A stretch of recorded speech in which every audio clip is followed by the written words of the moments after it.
After weeks of covering bad games, it's finally time to do a good one, right? Right?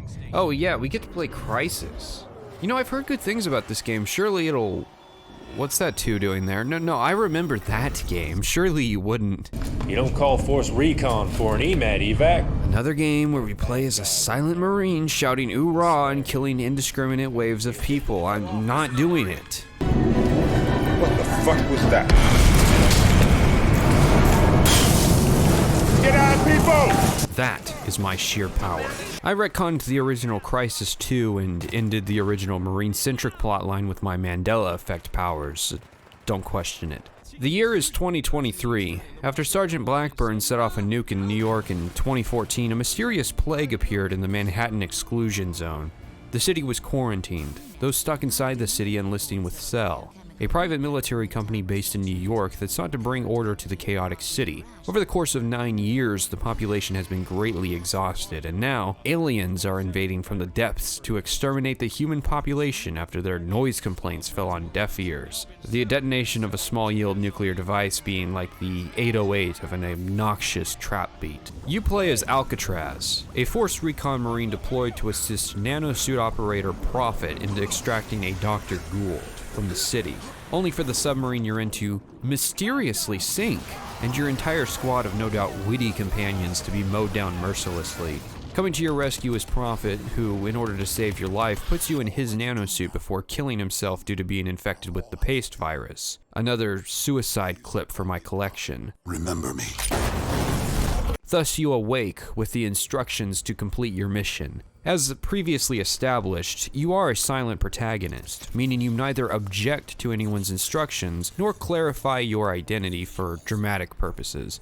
Now, as succinct as my explanation of the plot so far is, the developers lack this talent, and so this introduction drags on rather long. About 13 minutes of intro cutscenes before you get to anything that could be called the game, and that isn't including the time spent starting the game or messing with the settings. Most amusing, however, is the inclusion of the original Crysis 2 trailer in this introduction, demonstrating the various powers of the suit. I guess they were all just really proud of the work that went into that trailer. But it is a little redundant to introduce the powers that way, considering the tutorial is going to do it in just a few minutes. Prophet was holed up in a quarantine zone, a zone that Cell seems to have recently exterminated. Cell really aren't the bad guys though, considering they've been trapped in New York City with a virus that reduces you to the consistency of paste, and systematically murdered by aliens for 9 years. At this point, I too would be shooting the boys in green on sight for utterly failing to deal with the situation. Scan for weapons, equipment, and tactical opportunities. The first power of the suit is the visor mode. This allows you to tag enemies and tactical opportunities. Tagging enemies is the standard fare of 2011. You mark them, you can see them through walls, a bit of a cheap ability in any game it shows up in, but logically makes more sense the guy in the advanced nanosuit is capable of doing it, compared to some other protagonists. You're not going to see me use this a lot. System override. Engaged. The next power introduced is the cloak, active camouflage. The suit forces you to stop and cloak up before allowing you to proceed, putting you at risk of being detected. There are problems with the cloak. First and foremost that I definitely want to address being the temptation to just ghost around levels and skip most of the encounters. I tried to avoid doing this, but I always found myself slipping into that tendency just because it was always easier. There are some mandatory encounters, but many of them simply aren't mandatory. Now, it would be nice if the tutorial was contained to the quarantine zone, it's just fitting to me, but no. The game allows you to escape, then locks up your controls one last time. System override. Maximum armor. So, I asked this question: what is the point of showing us all the powers in the pre-baked E3 demo in the beginning if you were just going to slow boil introduce them to us anyways? It couldn't possibly be because you wanted to put in a movie-style credit sequence but didn't want to come up with anything original, did you?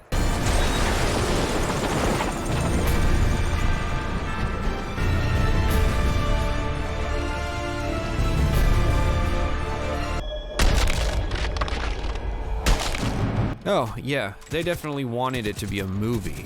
Damn him too for making a score that is infinitely repeatable too. The goddamn Crysis 2 theme never ends. So Dr. Gould, our original target, contacts us and asks us to come get him before the death squads arrive to put him down. He's in hot water because he was friends with Prophet, who had the paste virus, and now Cell thinks we're Prophet because, well, there's not really any other way for there to be human enemies in the game without the dramatic irony that Alcatraz can't tell anyone he's not infected with the paste virus, so fuck it. Hundreds have to die for video game to happen. Now I know what you're thinking. You're thinking, well, goddamn, Pat, surely Crysis 2 isn't as bad as Modern Warfare and Battlefield 3, and the thing is, you are right in a way. The problem with my structuring device on this channel is that Patrician and Pleb tier imply that the scale on this channel is good, bad, and obscure shit that interests a grand total of 5 people, so sure, Crysis 2 isn't as bad as some of the other games it shares the title of Pleb tier with. I think of it like this. How much effort would it take a studio to salvage this title into a decent game? It would certainly take less effort than COD or Battlefield, just because all the elements are there. But no, the Krauts at Crytek decided that the ever-elusive element of graphical fidelity was more important than timeless gameplay or story. That's your call, but that's really what separates the two lists.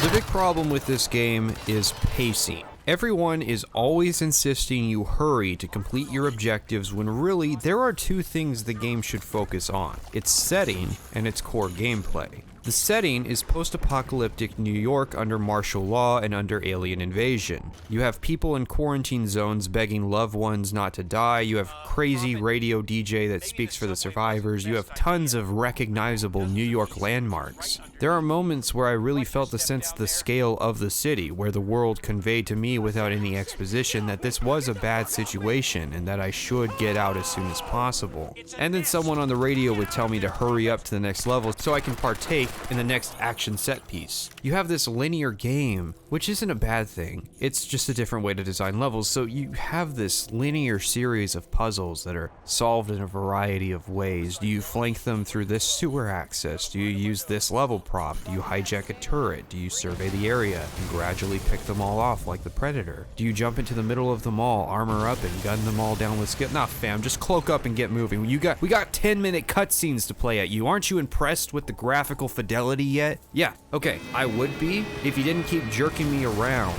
It's pretty cool to be in a protracted gunfight and see bits of drywall and plaster exploding around you. It's not often the simple act of shooting a wall impresses me. But yeah, but look at him. Look at Gould. We paid thousands of animators and designers to perfect this design. Do you like it yet? No. Will you fuck off, Crytek? I will never be impressed with your scripted sequences. I will never be happy you took away the controls for a few minutes just as things were getting good to vomit your dumb fucking story at me. So where were we with the story? Right, the game wrests control from the camera to show us this air battle and an alien ship getting shot down. Gould has this sidetrack to get some alien samples, only... Jesus, that's human tissue. It's people. People just melted down. Finally, some good fucking food. I can't exactly imagine the process to create liquid people being energy efficient, but hey, I'm not the conquering alien race that gets easily shot down. Anyways, it's the introduction of the Seth. Well,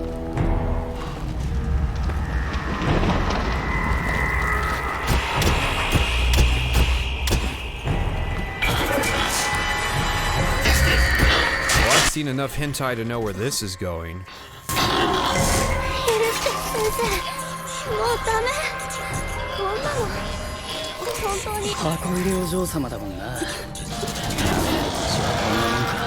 Right, so the suit says there isn't common code, which, spoiler alert, but who gives a shit? The suit is a byproduct of stolen Ceph technology tied to the Tunguska explosion or some shit, so it makes sense for the suit to try and integrate with the aliens, but what? Were the Ceph going to probe every piece of technology they came across until they figured out which one was their stolen technology, or was this actually just a horny squid who wanted to try penetrative intercourse with human nanotechnology?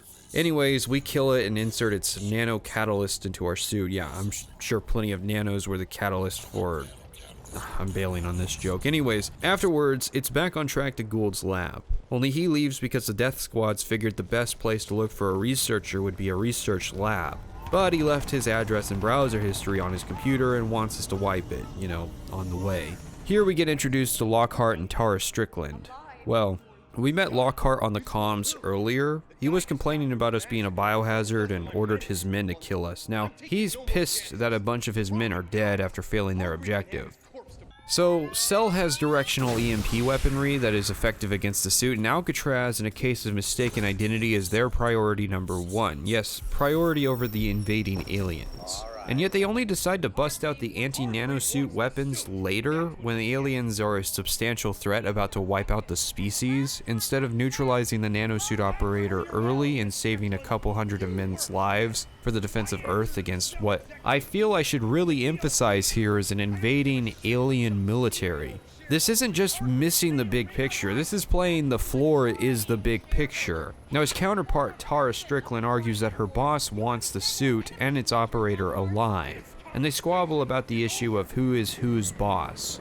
Okay, it is all well and good to answer to the board of chairman Lockhart, but I'm pretty sure half the board is liquid paste powering the forces of the invading alien army slaughtering your men. It's just... Lockhart is what comes closest to an antagonist in the game. Introduced early, prevalent throughout, gets killed near the end.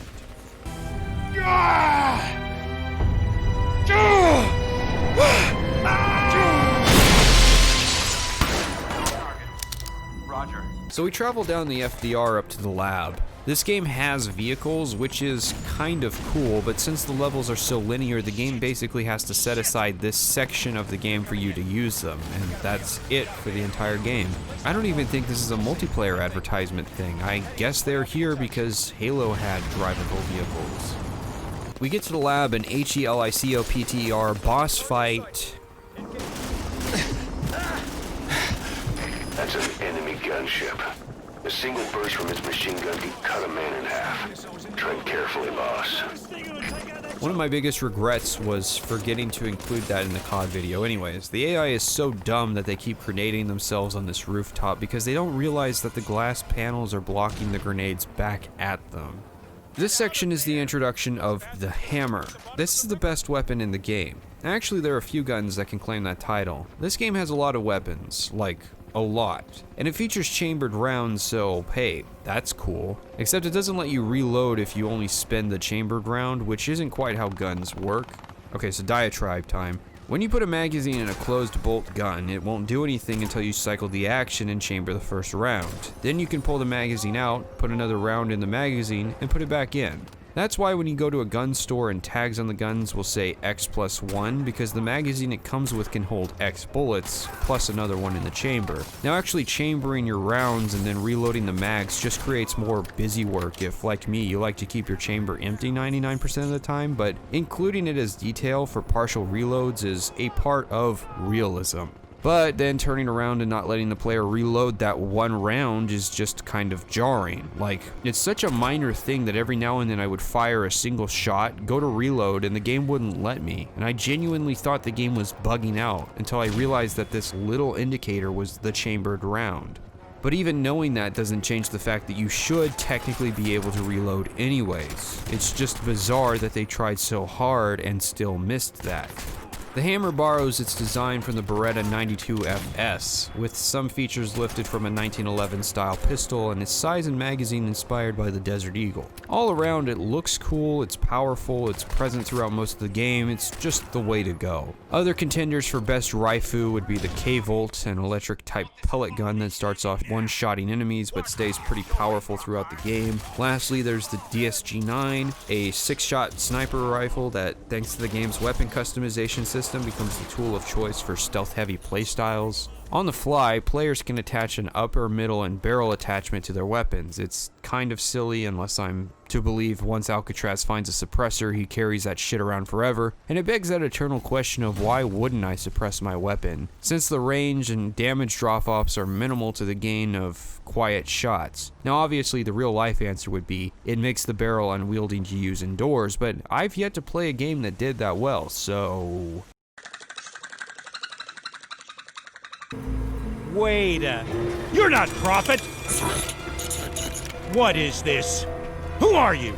You're gonna need something a little stronger than that pea shooter to qualify as a threat. Now I want to take a second to focus on something about this character. No, it's not how poorly animated he was in the intro, you know, the first taste of the game's facial animation, nor is it the fact that his character design screams designed by committee, or how someone on the front lines of the paste virus remained uninfected for the better part of a decade.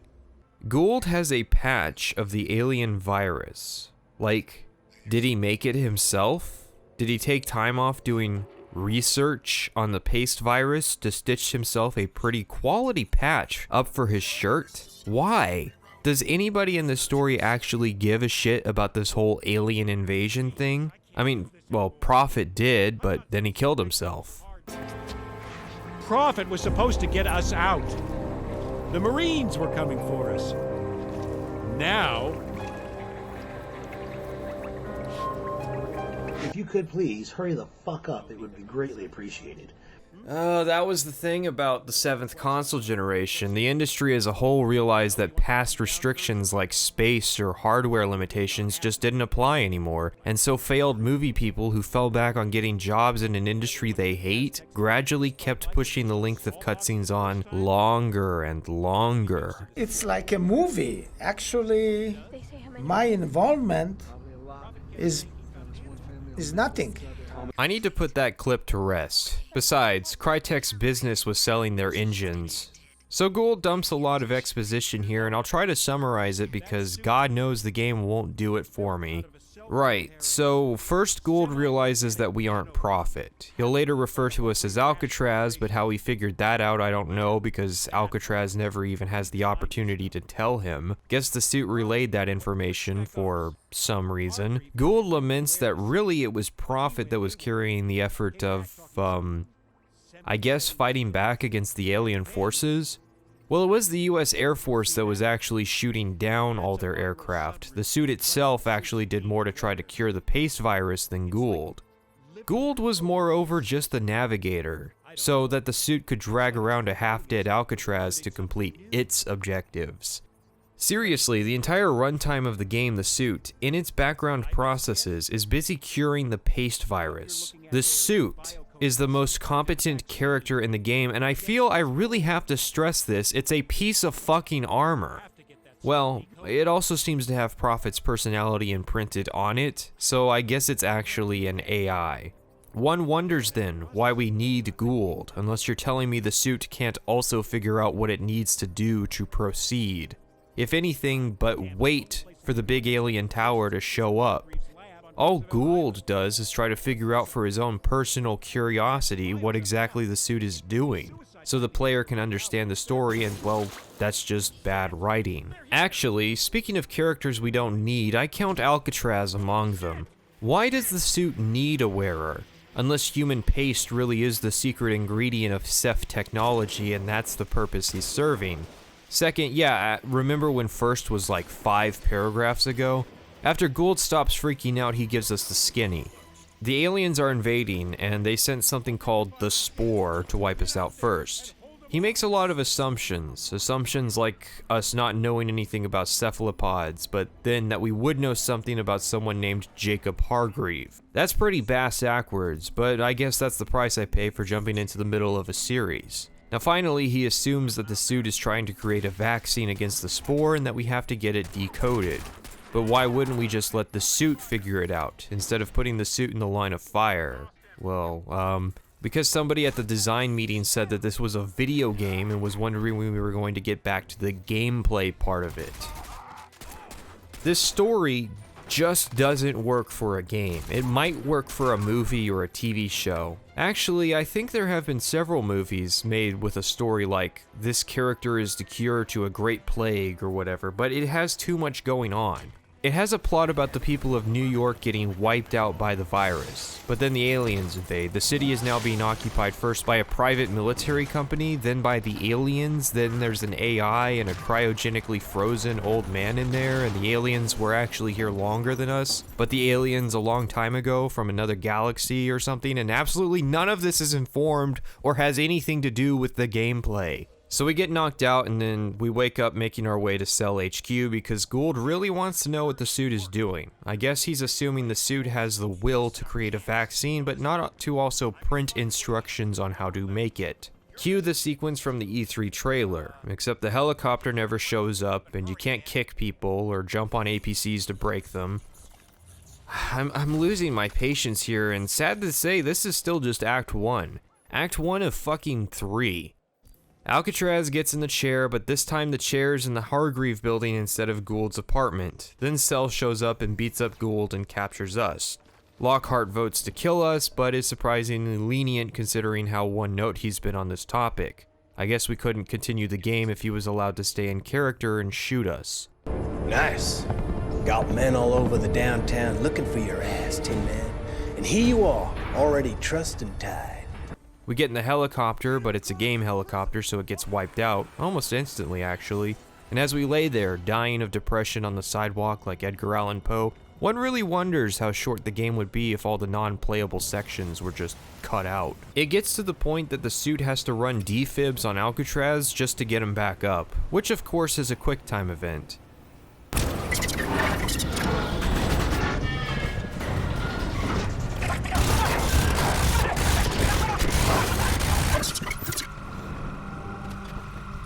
So we kill some aliens, then a big alien knocks us out and we wake up hours later, not dead by the alien's hand. I feel like the writers were racking their brains trying to figure out how to do this scene, but also transition to the next level and just put a post-it note on the board that said fuck it and decided to figure it out later, but later never came. The suit flashbacks to Hargreave and I guess events from the first game. Then we wake up to an old man in our ear. He's the new Gould for a bit, although a bit more relevant since he's the guy who made the suit, Jacob Hargreave. This is when the city starts to get really messed up, since the aliens started drilling out of the ground and destroying everything. I could appreciate that regular New York was getting a bit boring, and the level designers are flexing their muscles. Hargreave has us pass through a quarantine area. There's nothing wrong with me. Well, that's unsettling, but probably not for the intended reasons. Also, this whole time I'm walking around unarmed, but Alcatraz actually has his weapons. Like, his weapons from before he was captured by Cell and thrown out of a helicopter. I guess they never disarmed him. Or, more likely, this is just an oversight. There's a lot of oversights in this game, like the numerous times the field of view will clip through an object behind you in a cutscene. It's also in this third act that the Ceph become the primary threat you fight. Hey, this is getting kind of good. Oh man, remember me? What the hell happened to you? And all good things come to an end. Didn't you die? Chino! Chino! Didn't make it, man. Whatever. The game isn't going to let you just slide by without indulging in a little marine ooh-rah fetishism. So, for context on why Alcatraz is waking up face down in a ditch, again, he punched a couple tanks of goo, then jumped in a tower and got flung out like a mile. I think it's symbolic for penetrative intercourse or something. They go around for a while. It's not really clear what their objective in the city actually is. That is until Hargreave wakes up from his nap and calls up and tells Alcatraz to get back to work. He needs to get to another building in order to upgrade his suit and cure the vaccine. Lockhart has another idea and sends Cell to clean us up. Then the aliens decide to clean us up and wipe us out. Again. Far as I can tell, we actually didn't get what we were there for. Not that it seems to matter because we just move on. So, what the fuck was the point of going there? We catch up with the Marines for a boss fight with one of these big boys. It's so cool that the game does it 2 more times. And by cool, I mean boring. I'm just kind of going with it at this point. This is where the plot really devolves. I don't know if it's intentional to reflect the chaos of what's happening in the city, or just chaotic because the designers had particular scenes they wanted to show, and justified whatever it took to get there. But this is where we meet Colonel Barkley. He's heading up the Marines in the city. I guess to evacuate people. You've had years to do this, and you're still getting people out of the city when it's literally falling apart around you. Left and right, skyscrapers are collapsing, and you're still here. What is anybody fighting for? Colonel, All Barkley, this is Charlie 7. The western approach is compromised. We are... Oh my god, we're almost 25 minutes in. Can we please be done? Gradually, the Marines retreat through the city until they make a final stand at Grand Central Station. This is when the game starts picking up again, since it's not throwing 20-minute long cutscenes at you. I actually think this is the most fun part of the game, since every level isn't just solved with go invisible and run around everybody like in the early game.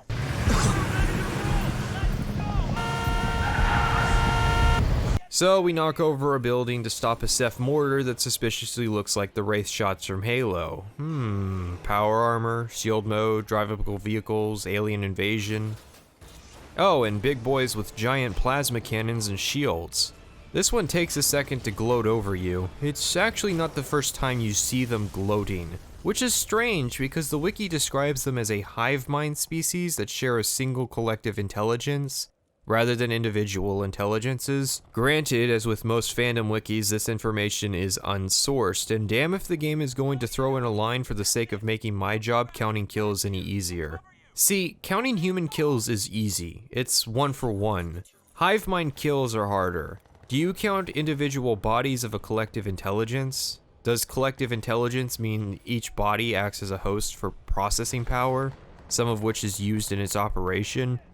I can believe that Seth is being ant-like, and that they have individuals, and those individuals together form a collective intelligence, but not the single collective intelligence explanation the wiki posits. Ultimately though, it's up to the writer, and since they haven't explained this shit, I need an answer, so I'm gonna go with my gut. My criteria for counting hive minds is to count individuals as 1-to-1 if individuals can be reasonably removed from the hive mind without killing them in the process. Now, this is just guesswork, but I'm willing to guess a single Ceph soldier by itself would do fine without the rest of its collective consciousness, so I personally would count the kills individually.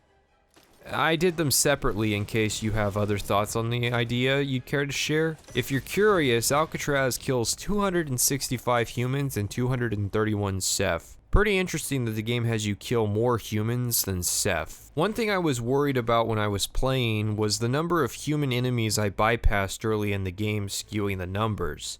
I doubt it's more than 25% of the enemies, but like I said in part 1, the way the game is paced, you are hurried through human levels really quickly, but given a lot of time on Ceph levels. And despite that, you still kill more humans than Ceph. I should restate I haven't played Crysis 1, but I am at least aware there were humans in that game, and it came out in 2008, so I can't chalk it up to inspirations by the modern military FPS genre. Still, please, sir. God damn it, give me a weapon! I know how to handle myself. This goes down, you know you're gonna need every man you can get behind the trigger. Can't do that, pal. You guys just got reclassified. We're supposed to disarm you on sight. Christ, I used to be one of you. 9 years in, U.S. Army, just like you. Hold still, please, sir. I'm a Marine, and whatever you were, you went private. The privileges are canceled. Okay. We meet with Barkley. He puts us through a quick cutscene of the plan that we already knew, and then we go and deal with the Ceph breaking into the station itself. It's another boss fight with one of these things. Now it's time for the remaining Marines to helivac out, which is another fight with one of these things at Times Square. Of all of them, this one is the best, just because of how cool the fight looks when the power is off in the city. Before we can escape via video game helicopter, a giant spire pops up out of the ground. Hargreave suggests we try hopping into this one as well. Well, surprise, surprise, it chucks us 100 feet back into the square we just escaped from, freshly populated with squid. Another alien gloats over us, exhibiting that writing convenient individualism I talked about earlier, again, which is writer convenient because it gives Hargreave time to tell us to look to the spire.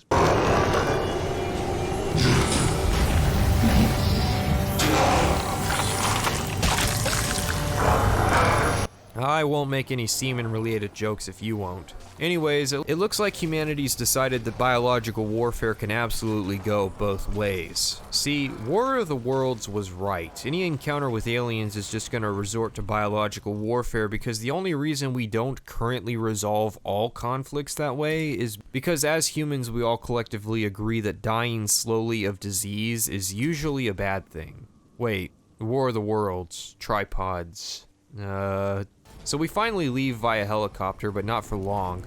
Alcatraz decides to do the noble thing before the helicopter gets shot down and jumps out the back. Get it? Noble thing, jumps out of a helicopter in the back. Halo Reed, oh fuck, just cut this out. Actually, he's paying a visit to Hargreave. Cue optional stealth mission. Hargreave chastises you for going loud. Well, that didn't last long now, did it? Perhaps you could exercise just a little more caution? Our goal is to get to him, but first we have to deal with Lockhart. Disable his trap, pretty cool darkness sequence, and boom. We sneak out and get to Lockhart. Even though this is a pre-scripted cutscene where player involvement is next to zero, this is still pretty damn cool. I wish the game had less moments of long, drawn-out expository cutscenes and more moments of Alcatraz just flexing on his haters. Although honestly, the game could have just let the player kill Lockhart their way. I mean, come on, you guys actually did a good job making us want to kill him, let us actually do it ourselves. Some people might do the tough guy thing and walk in shields up slowly, others might sneak in. You know, give players the option, instead of just doing it like this. So now it's time to meet Hargreave, but uh-oh.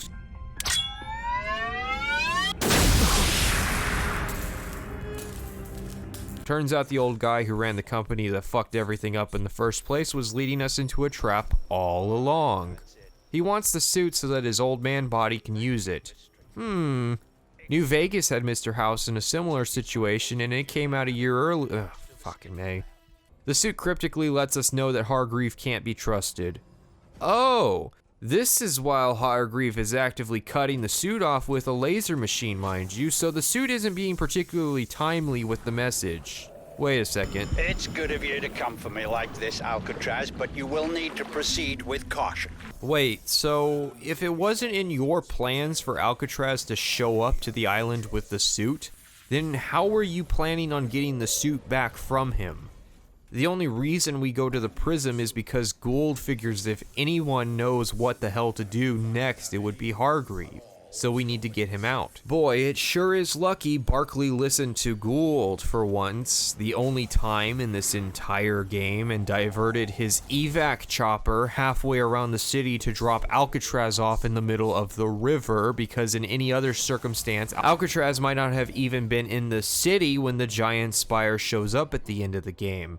Man, if Barkley had shown the slightest inkling of concern for, say, the Marines on the chopper, or getting Alcatraz back to a research base or something, and turned down his offer, why, Hargreaves' master plan might have just fallen apart entirely and then bam, humanity's dead.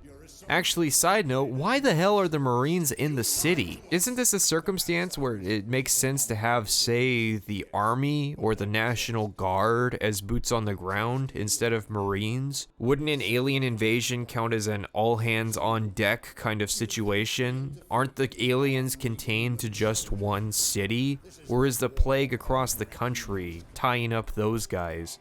If so, why bother with a quarantine? Unless it's an alien quarantine, not a paste virus quarantine. Well, we all know why, because video games love Marines. Hoorah. Anyways, our imminent death is stopped by Tara Strickland. Hold on. Control F Strickland.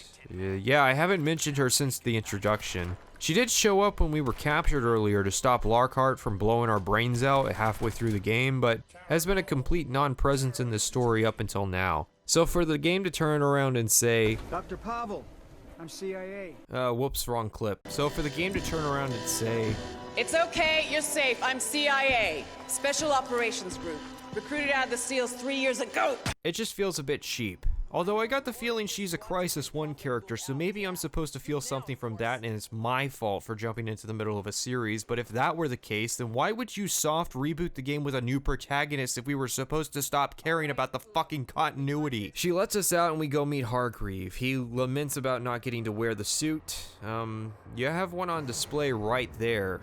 He also offers up a syringe. Why? The man already betrayed you once. Why would you trust him? And if this was really the missing piece to the paste virus cure, again, reiterating my past statement, why? Why wouldn't you just put that information on the suit?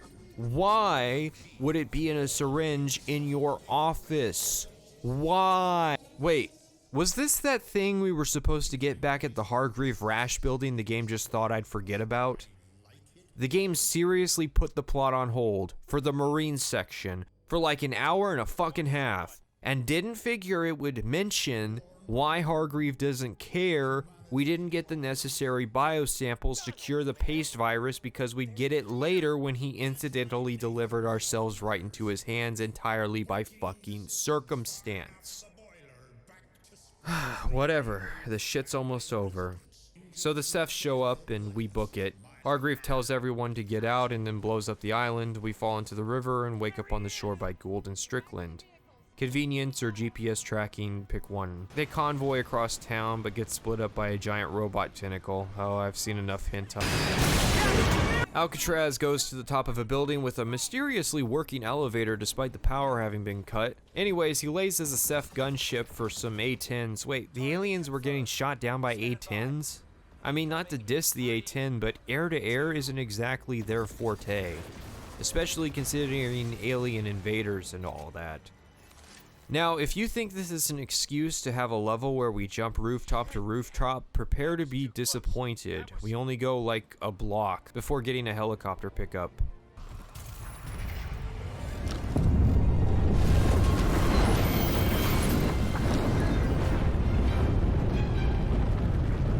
So, yeah, this is happening. The Pentagon decides enough's enough and authorizes a nuke on New York. Yeah.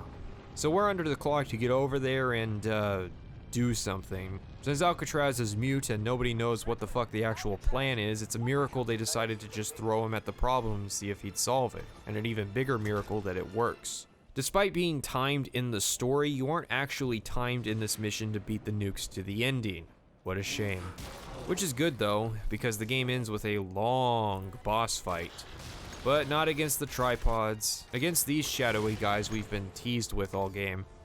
They don't do enough sustained damage to actually pose a threat to you. They don't work together well enough to pose a threat to you. Really, the biggest threat is possibly running out of ammo before you beat them. What a climactic conclusion to fighting the Ceph. Anyways, we hop into the Spire like before, and I often go to sleep and dream of waking up in a world where everything is covered in semen. I mean, who doesn't?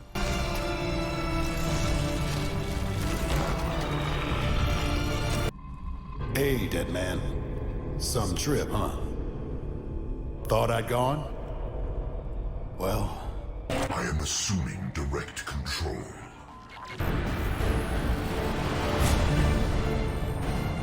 Am I reaching the Force Recon Marine just recovered at Central Park? The wearer of Jacob Hargreaves' nanoshell? Wait. I'm adjusting the feed.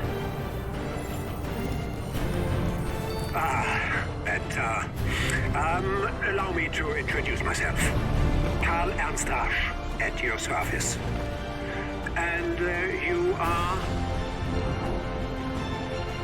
They call me Prophet.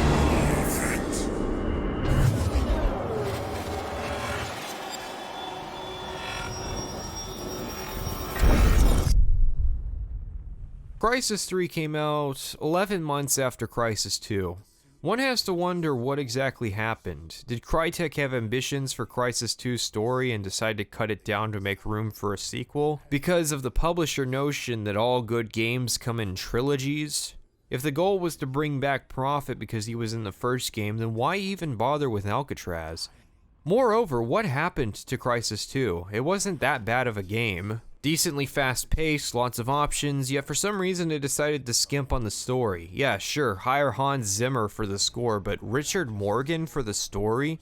Alright, I'm throwing shade and I'm actually unfamiliar with the guy. Morgan's first game project was Syndicate, of all games. Although he'd only been working on that game for a year before working on Crysis 2 as the lead writer.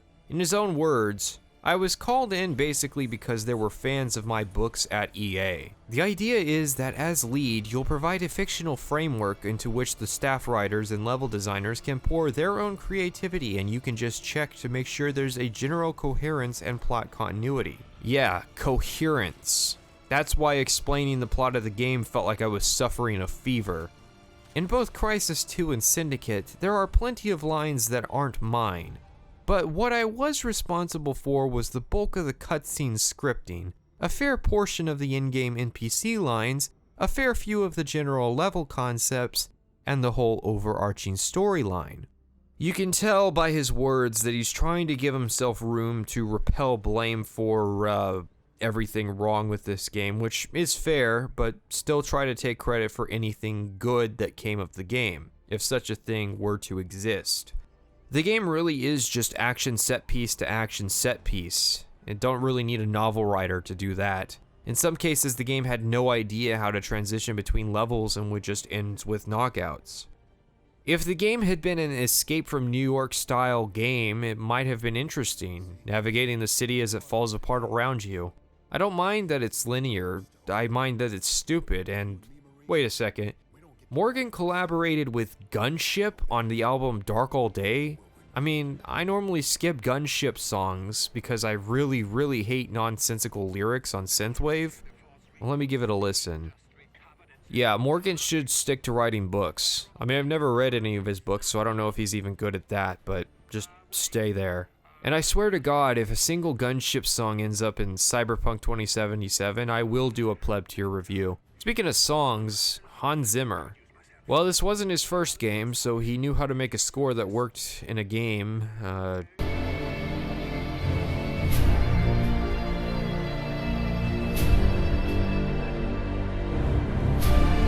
I don't know how to feel about the suit.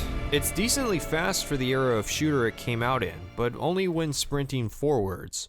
Sprinting, by the way, takes energy, and takes it far too quickly. You can kick around physics objects, but not very far, and you only ever have to do it once to get through a level.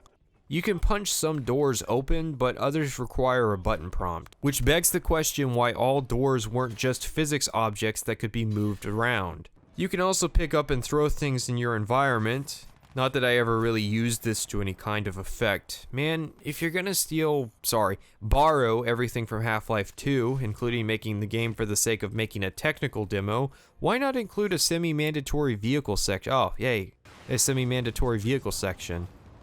Cloak and Shield should, in theory, provide a variety of the playstyles. Instead, Cloak serves as more of a bypass level tool than a flanking tool. And I only ever really pop Shield if I saw the health critical text pop up. Speaking of, why the hell wouldn't you put a health indicator on the screen of a nanosuit? Fine, I've accepted the realism argument for the sake of Battlefield 3 and Modern Warfare, but in a game where the player is piloting a suit that monitors the life signs of its occupant, surely it wouldn't kill you to have more of a hint than health critical. It might even be an opportunity to have the indicator show a wounded Alcatraz in the suit as the default max health. You know, a little bit of storytelling through gameplay. Jesus, there really a man in there? Buddy, you don't look so good. How the hell could you tell? You start and end the game looking exactly the same. Actually, I think he was referring to me personally, since I really don't feel so good.